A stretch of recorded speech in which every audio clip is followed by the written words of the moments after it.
সংগ্রামী ছাত্র জনতা সবাইকে অভিনন্দন জানাচ্ছি। আজকের এই বিক্ষুব্ধ জনতা থেকে প্রিয় ভাইয়েরা, 1971 সালে রক্ত করে যুদ্ধের পরে অর্ধশত বছর পরেও আমরা এই বাংলার স্বাধীনতা পাইনি।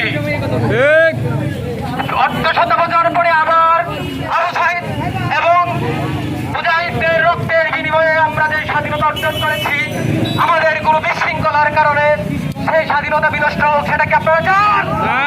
যদি না চান তাহলে কিছু শৃঙ্খলা মানতে হবে। সেই শৃঙ্খলা আছে এই বাংলার তথা পাকুন্দ উপজেলার সাম্প্রদায়িক শৃঙ্খলা আমাদেরকে বজায় রাখতে হবে। সংখ্যালঘু হিন্দু অন্যান্য ধর্মাবলম্বী কোনো ভাইয়েরা যেন কষ্ট না পায়, সেই দিকে আমাদেরকে খেয়াল রাখতে হবে। এই স্বাধীনতার অনন্ত প্রহরী ছাত্র জনতা, ছাত্রদের রক্তের বিনিময়ে অর্জিত এই স্বাধীনতা যেন বৃথা না যায়, সেই দিকে সজাগ দৃষ্টি রাখতে হবে। সর্বোপরি সবার এই সরকার আওয়ামী লীগ দুঃশাসনে যারা নির্যাতিত হয়েছে, গুম হয়েছে, রাজবন্দীদের নিঃশর্ত মুক্তি চাই এবং অবিলম্বে তত্ত্বাবধায়ক সরকার দিয়ে একটি স্বাধীন সুষ্ঠু নির্বাচন দিয়ে গণতন্ত্র ফিরিয়ে আনার বিনীত আহ্বান জানাচ্ছি। সবাইকে ধন্যবাদ। ছাত্র জনতা আমাদের সাথে ছিল, ভবিষ্যতে থাকবে। সবাইকে ধন্যবাদ। ধন্যবাদ সবাইকে। অত্যন্ত আমাদের সাথেই ছিল, পাশেই ছিল। এক মিনিট সবাইকে শেষ করার জন্য। আসসালামু আলাইকুম রহমতুল্লাহ। সংগ্রামী 2024 সালের মুক্তিযোদ্ধারা, সবাইকে স্বাধীনতার সংগ্রামী শুভেচ্ছা জানাচ্ছি। আমরা বলতে চাই, যত রক্তের বিনিময়ে স্বাধীনতা পেয়েছি, আজকে বাংলাদেশ থেকে এমপি মন্ত্রীরা পালিয়ে গিয়েও কোথায় আশ্রয় পাবে না। আন্তর্জাতিক আদালতে মামলা করে তোমাদের বিচার নিশ্চিত করা হবে ইনশাল্লাহ। এদেশ স্বাধীন দেশ, এদেশ আমাদের ছাত্র ভাইদের রক্তের দেশ।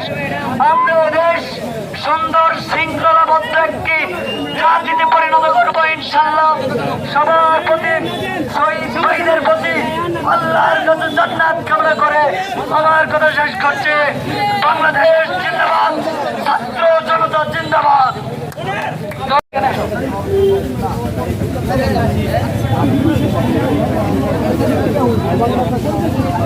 আমরা অল্প কিছুক্ষণের মধ্যে এই দেশ স্বাধীন হতে সহায়তা করেছে। প্রবাসী ভাইরা অনেক নির্যাতিত, আজকে দেখতে পেরেছেন দুবাইয়ে প্রায় 53 জনের উপরে জেলখানা থেকে জেলখানায় বন্দী, তাদেরকে দেশে পাঠিয়ে দেওয়ার জন্য এই সরকার কি বলে আহ্বান করেছে। কিন্তু আমরা চাইব কোনোভাবেই যেন তারা এই একটা সুশৃঙ্খল সুন্দরভাবে থাকতে পারে, ওইটাই আমরা লক্ষ্য করি। পাশাপাশি আমাদের সাথে যারা আন্দোলনে এসে ব্যথা পেয়েছে, অনেক জনের গুরুতর আহত হয়েছে, তাদের আমরা এবং তাদেরকে কিভাবে সহায়তা করা যায় আমরা সেই চেষ্টা করবো এবং সুন্দরভাবে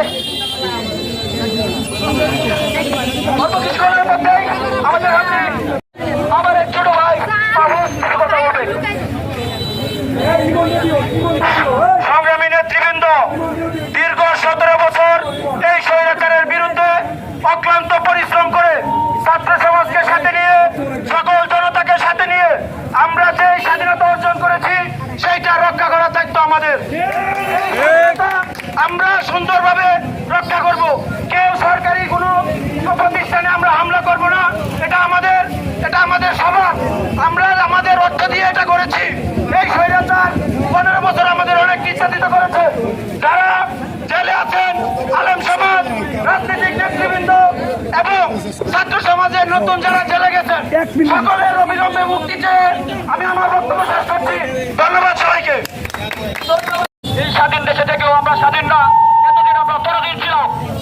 আমরা ছাত্র ভাইদের শহীদ রক্তের বিনিময়ে আমরা স্বাধীনতা অর্জন করেছি। আমরা সেই স্বাধীনতা যাতে সুন্দরভাবে আমরা করতে পারি, কেউ যাতে যুগে আমরা লাফিয়ে না পড়ি, আর যারা করবে আমরা সেদিকে সজাগ থাকি। সবাইকে ধন্যবাদ জানিয়ে আমি আমার বক্তব্য শেষ করছি। প্রিয় উপস্থিতি, সংগ্রামী উপস্থিতি, আমরা মুখের ভাষা হারিয়ে ফেলেছি। আমরা সকলে সেনাবাহিনীর উপর আস্থা রাখবো।